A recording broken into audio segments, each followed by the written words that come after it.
là, comme je vous avais dit, je vais vous poser des questions pour trouver votre why, trouver le pourquoi, la mission, qu'est-ce qui vous fait vibrer, qu'est-ce qui fait que votre métier, votre occupation, peu importe, est un canal pour vous nourrir en premier, pour pouvoir être dans le service et dans le don après. Parce que si nous, on est vide, on peut pas servir aux autres, sinon on tombe dans le sacrifice. Et ça, c'est exactement ce qu'on veut pas. Pour moi, personnellement, c'est le chemin que j'ai fait entre la dernière fois que j'ai fait Rebelle et maintenant. C'est ma prise de conscience la plus grande. C'est ce que je vous souhaite d'avoir aussi. Donc, pour trouver cette mission-là, pour pouvoir marcher tous les jours dans quelque chose qui est plus grand que soi, que ça nous nourrisse, que les futilités du quotidien deviennent plus du tout importantes, parce que dans le fond, on le sait que pour qu'est-ce qu'on vaut puis qu'est-ce qu'on fait a une valeur et notre propre valeur personnelle. Donc, j'ai devant moi toutes les questions, il y en a 13. Vous pouvez, en fait, direct là, essayer d'y répondre et faire pause dans la vidéo si vous voulez. Ou vous pouvez tout simplement aussi l'écouter et le remplir par la suite. C'est comme tu veux. Des fois, une double écoute, ça peut être super bon aussi. Triple, quadruple écoute aussi, ça le fait. Mais avant que je commence à vous poser les questions, je voulais quand même vous tenir au courant par rapport à ce qu'on va faire par la suite, niveau nutritionnel, checklist et tout ça. Donc, on a fait 3 jeûnes avec aujourd'hui. Il en reste un dernier, si ma mémoire est bonne. Je pense que oui. Et ce que je veux, c'est que vous puissiez prendre quelques minutes cette semaine ou peut-être après la prochaine fois qu'on en fait un. Donc, à la fin du processus, c'est comme vous voulez. Et quand vous le sentez, vous le ferez. Mais de vraiment bien noter qu'est-ce que ça vous a apporté de faire les jeûnes.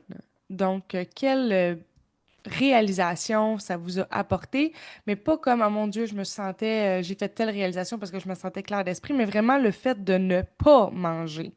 OK? Fait que pas les effets bénéfiques du jeûne, mais vraiment le bénéfice de n'avoir pas mangé. Donc, exemple, je me suis rendu compte que j'allais dans la cuisine très souvent pour absolument rien. Je me suis rendu compte que de pas manger faisait que la fois que je mange après, j'étais plus consciente. Fait que vraiment nutritionnellement, OK, qu'est-ce que ça vous a apporté de ne pas manger? Et comment que ça va vous aider par la suite à avoir une meilleure alimentation, à plus suivre votre instinct, à plus suivre vraiment vos signaux de faim. Donc, qu'est-ce que ça vous a apporté vraiment de faire les périodes de jeûne, que ce soit 22, 23, 24? Moi, aujourd'hui, personnellement, je fais 24 facile. Fait que, écrivez ça. Par la suite, je veux que vous notez aussi qu'est-ce qui est à surveiller avec le jeûne. Parce que pour celles qui ont beaucoup aimé ça ou qui ont eu beaucoup d'effets bénéfiques, court terme, long terme, ce qui va arriver, c'est qu'on peut avoir une dépendance à ne pas manger. Et là, on va pas aller là non plus. J'ai quelques personnes en tête. On va pas aller là non plus parce que ce qui fait que quelqu'un est capable d'obtenir son corps idéal et une composition corporelle idéale, c'est le fait d'avoir un métabolisme ultra performant et de suivre ses signaux de faim. Donc, si tu as un métabolisme super performant et que tu manges à ta faim tout le temps, ton corps va t'amener naturellement vers une composition corporelle idéale pour toi, selon ta morphologie, qui tu es et tout et tout. Mais je dirais pratiquement tout le temps, ou même si c'est pas la majorité du temps, totalement, la personne, le corps qu'elle souhaite, c'est le corps idéal de sa morphologie.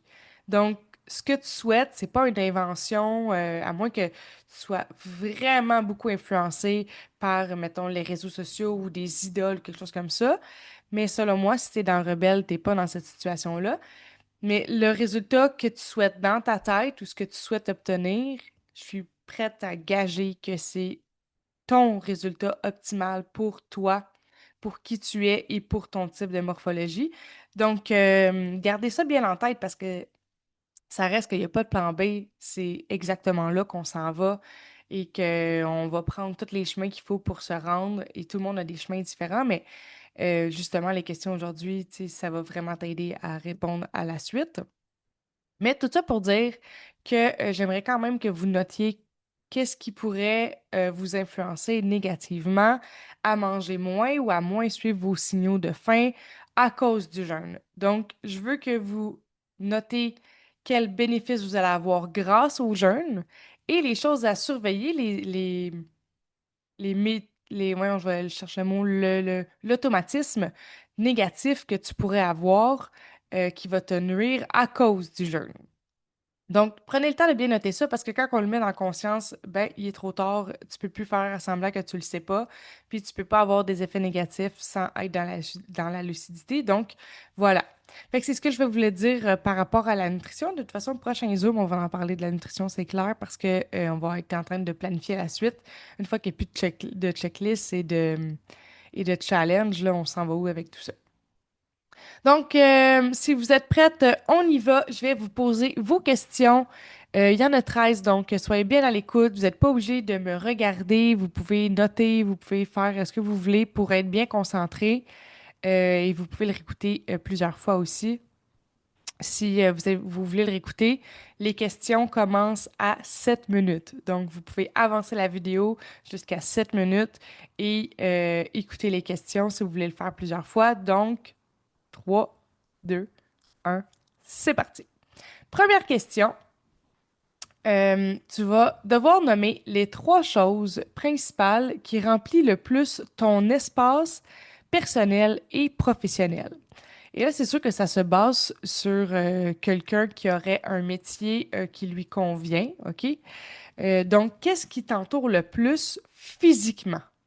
Donc, moi, si je réponds, je vais avoir mon ordinateur, je vais avoir des papiers, des crayons, ma tasse de café, de l'eau, euh, je vais avoir mon sac de travail. J'ai autour de moi aussi souvent tous mes petits trucs, là, genre des chandails, du linge de gym, mon sac de gym, du maquillage, des trucs pour les cheveux. Donc, c'est ça qui m'entoure le plus.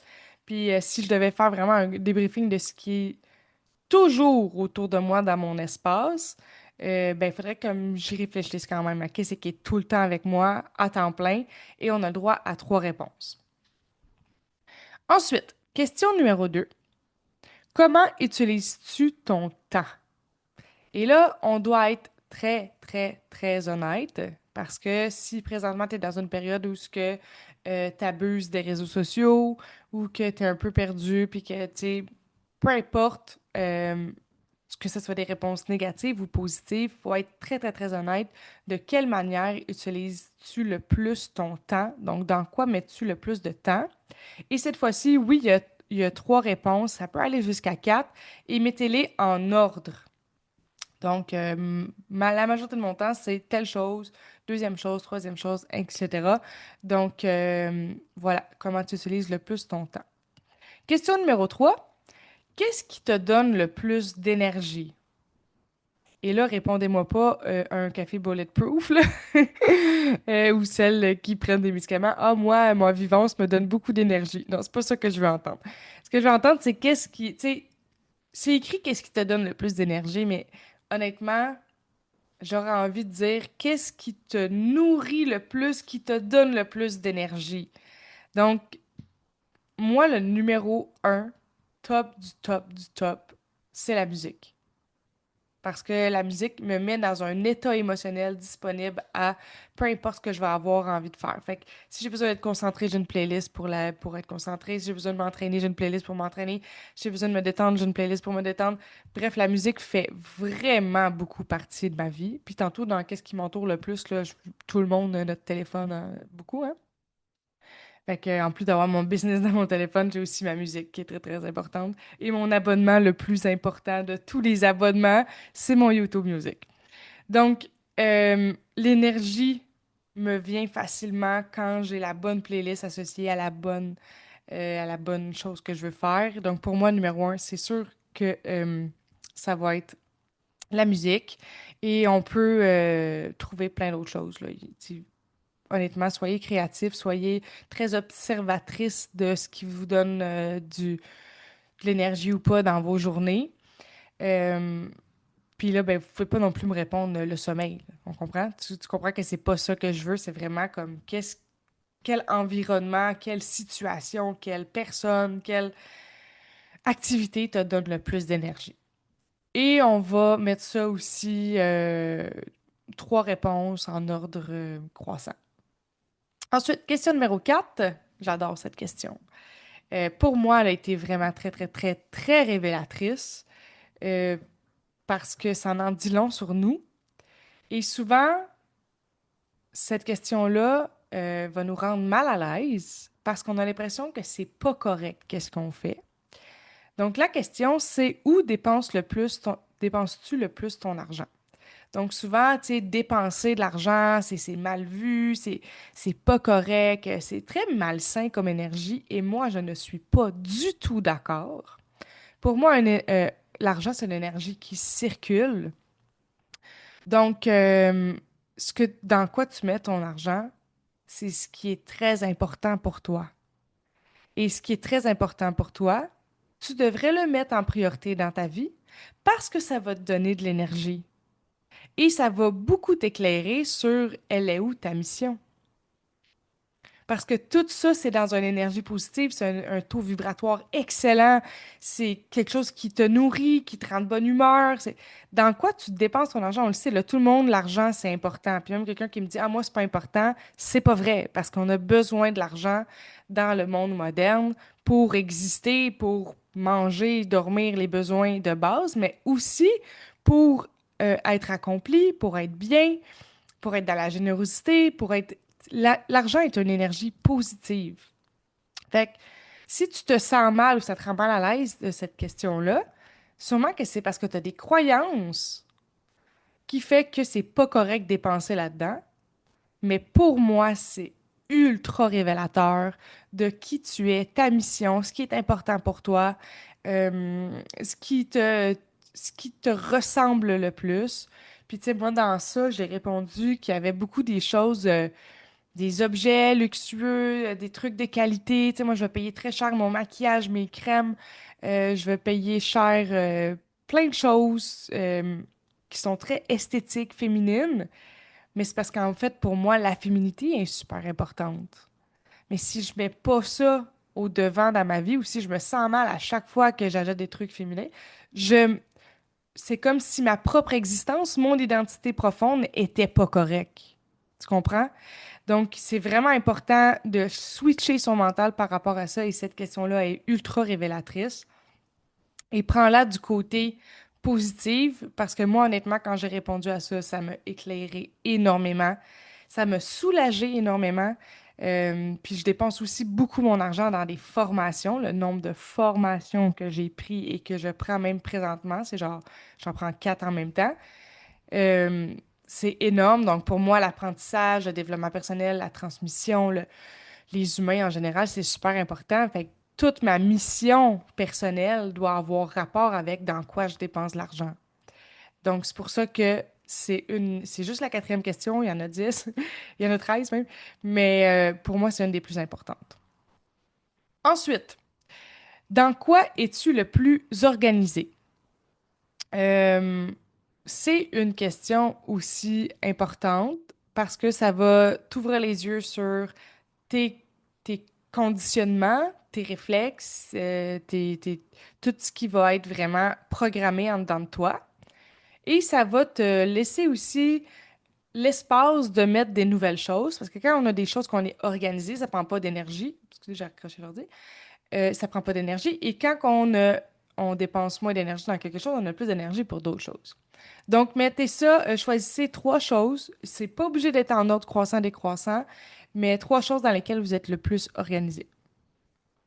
Ensuite, question numéro 6, qui est semblable quand même à la question numéro 5, mais pour moi, c'est quand même, il y a une petite nuance, puis vous trouverez votre propre nuance. La question numéro 6, c'est où es-tu le plus discipliné et ou fiable? Donc, où tu es plus le discipliné et fiable? Là, on est un groupe de filles. Je suis pas mal sûre qu'on a toutes des enfants. C'est sûr qu'on, la majorité du temps, les mamans, on est fiables pour tout ce qui est pour nos enfants. Discipliné et fiable. Fait que, idéalement, pas ça. OK? C'est pas là qu'on va aller. C'est sûr que ça peut être une belle prise de conscience parce que si tu dis, moi, je suis discipliné et fiable pour mes amis, mes enfants, mon chum, mes nanas, mes clients, puis quand ça vient pour moi, je suis pas capable, ben là, on comprend que sûrement que tout ce qui a trait à ta propre discipline, ça va être quelque chose que sûrement a été désagréable, puis qu'aujourd'hui, tu as une programmation néfaste envers la discipline, alors que la discipline peut être vraiment très bien. Parce que quand on le fait pour soi, puis que ça nous nourrit, puis que ça nous amène à notre objectif. Mais ça se peut que si tout ce qui est discipliné et fiable, ça n'a pas rapport avec toi, c'est que tu as une mauvaise programmation avec la discipline. Puis souvent, ça provient de l'enfance, l'adolescence. Si je prends ma propre exemple, moi, quand j'étais jeune, genre l'âge de sortir avec mes amis, fallait que je rentre à minuit. Et je détestais ça. J'étais toujours la première à partir. Fallait que je rentre, puis que je dise à ma mère que j'étais arrivée, puis que j'étais en sécurité, puis nanana. Et moi, j'avais une maman jeune qui avait vécu une adolescence rocambolesque, dans laquelle elle a même été enceinte de moi et tout. Fait qu'elle avait tellement peur que je reproduise son adolescence à elle, que j'avais beaucoup de conditions quand j'étais adolescente, et je détestais ça. Mais ça reste que j'étais très disciplinée. Donc, j'arrivais à minuit, peu importe, le vendredi, le samedi, je suivais ce que ma mère me disait. J'étais très disciplinée à propos de ça, même si je détestais ça, mais ça m'a fait une association négative avec la discipline. Même chose, il fallait que je fasse le ménage le samedi matin si je voulais avoir le droit d'aller chez mes amis. J'étais disciplinée, je faisais le ménage, c'est sûr, mais c'était comme s'il y avait une condition désagréable pour avoir le droit d'avoir accès à quelque chose d'agréable. Et ça, c'est tout un conditionnement négatif quand tu arrives dans une vie adulte et que tu essayes d'être discipliné parce que pour toi, ça, c'est une émotion négative. Alors qu'aujourd'hui, quand on est un adulte et qu'on s'impose quelque chose, ben c'est supposé d'être par bienveillance envers soi-même. Donc, déjà, de prendre conscience, il est où discipline et fiabilité dans ta vie, moi, je trouve que c'est pas des questions qu'on se pose tant que ça au quotidien. On continue. Question numéro 7. À propos de quoi es-tu le plus focus? Et ça, j'espère que dans une des questions, ça va être je suis le plus focus dans mon programme Rebelle. Mais encore une fois, cette question-là sert à voir est-ce que je me nourris moi-même avant de nourrir les autres. Et bref, je vais vous laisser vous faire votre propre définition, mais on va mettre trois réponses aussi à celle-là. À propos de quoi es-tu le plus focus? Ensuite, question numéro 8 est une question que j'adore, que moi aussi, ça a été super révélateur. Qu'est-ce que tu visualises le plus? Donc, si tu es ici dans le programme, ça veut dire que tu as déjà fait de la visualisation parce que tu as fait au moins un ou deux programmes de mes programmes et il y a de la visualisation dans absolument tous mes programmes. Donc, qu'est-ce que tu visualises le plus aujourd'hui? Fait que là, pense pas à ce que tu, mettons, réfléchissais quand tu étais dans Belle, à moins que ce soit exactement la même chose qu'aujourd'hui, mais je veux que tu penses à aujourd'hui, qu'est-ce que tu visualises le plus? Et là, je vais vous faire un ordre croissant de 1 à 3, 4, si tu veux, de ce qui est top 1, top 2, top 3, top 4, de ce que tu visualises le plus. Ensuite, question 9, à quoi penses-tu le plus? Et il y a des bonnes chances que ça soit complètement différent de ce que tu visualises le plus. Tu sais, ce qu'on pense le plus, notre humain primitif va nous amener vers nos problèmes, les choses à régler, ou les choses qu'on a honte, toutes les émotions les plus fortes.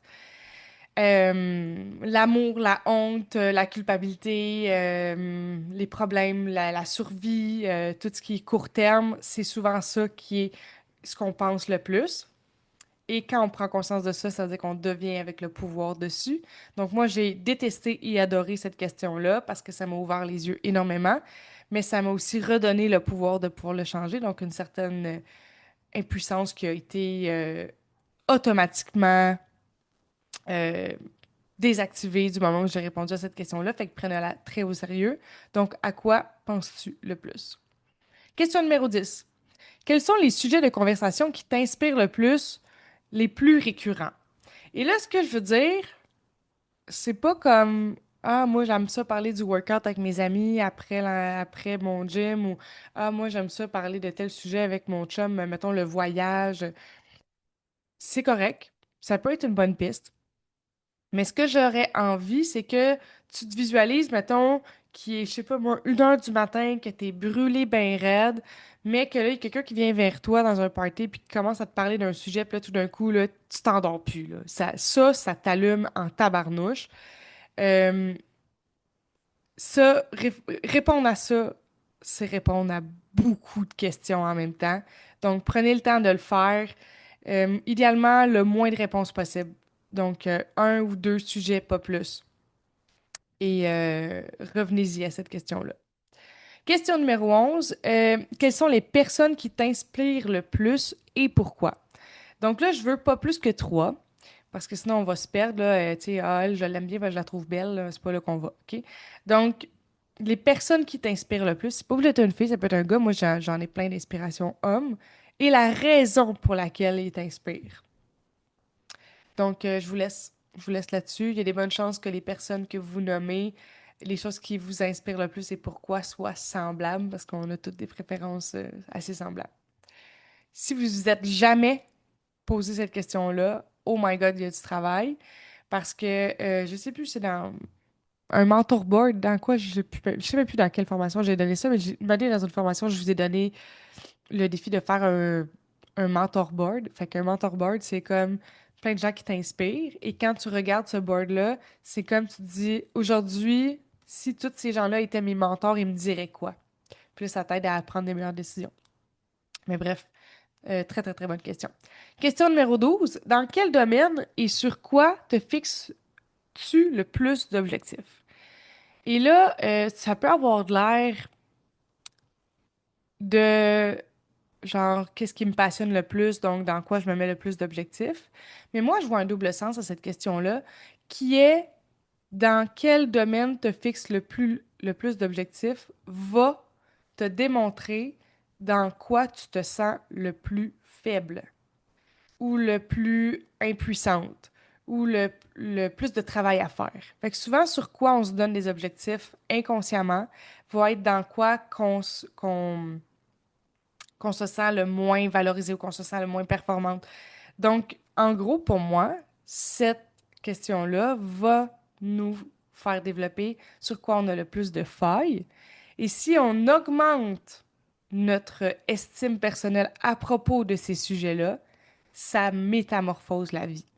Parce que sur quoi on se donne des objectifs, c'est sur quoi on se sent le moins adéquat. Et la fierté, c'est la fast track pour la réussite. Je vous le dis tout le temps. Donc, mettre de l'attention là-dessus positive et non se sentir en manque, avoir un taux vibratoire de manque à propos de ça, c'est vraiment big. Donc, je vous laisse répondre, mais j'ai bien hâte qu'on en reparle. Question numéro 13. Qu'est-ce que tu aimes le plus apprendre ou étudier? Et ça aussi, je l'aime beaucoup, cette question-là. Vous allez voir, dans toutes les questions, là, ça se peut que vous ayez des choses super répétitives. C'est un bon signe. Plus c'est répétitif, plus on a des chances de trouver facilement notre why. Donc, je vous laisse répondre. Trois réponses, pas obligé d'être en ordre ou quoi que ce soit. Mais qu'est-ce que tu aimes le plus apprendre ou étudier? Donc, une fois que vous allez avoir fait euh, le plus honnêtement possible les réponses de tout ce questionnaire-là, ce que vous allez faire, c'est que vous allez classer en 5 catégories. Donc, en regardant vos réponses, vous allez vous-même vous créer des catégories. Donc, 5 catégories et chaque réponse doit être classée dans une catégorie. Et au final, les 3 catégories les plus majoritaires, donc avec le plus de réponses dans cette catégorie-là, va vous démontrer vos valeurs principales. Principales. En tout cas, je sais pas. Vos valeurs les plus importantes pour vous. Et une fois qu'on connaît nos valeurs, c'est là où ce que ça va énormément nous éclairer sur notre why, sur notre mission, sur ce qui nous nourrit le plus, ce qui nous fait grandir le plus, ce qui nous accompagne à tous les jours. Donc, je vais vous inviter à faire ce travail-là le plus euh, dans une bulle, le mot ne me vient pas, le plus concentré possible, le plus focus possible, le plus connecté possible avec vous-même. Mettez-vous des écouteurs avec de la musique, tu sais, arrangez-vous pour pas vous faire déranger, être le plus concentré possible, parce que ces 3 valeurs-là risquent de diriger tout le reste de votre vie. Et moi, quand j'ai fait ce travail-là, puis sûrement que je risque de le refaire, c'est un peu comme le triangle de la réussite, là, ça se fait à l'infini. C'est juste que ça, c'est beaucoup plus long. Euh, Ça m'a beaucoup éclairé sur qu'est-ce que je fais maintenant dans ma business, tu sais. Si le côté esthétique, féminin, luxueux revient constamment, c'est que c'est important pour moi. Donc, d'offrir un programme unisexe, grand public, euh, je le fais, mais je vais le faire de moins en moins parce que c'est pas ça qui me nourrit. Donc, tous mes projets futurs, puis vous allez peut-être déjà avoir remarqué, j'ai changé vraiment beaucoup de choses dans mon brand dernièrement après avoir fait ce test-là, vont être dirigés par mes trois valeurs principales.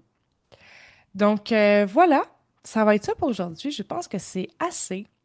Et on va tout se reparler de ça dans la prochaine rencontre en virtuel. On va aussi par la suite programmer la rencontre tout le monde ensemble, évidemment. Et voilà, fait que je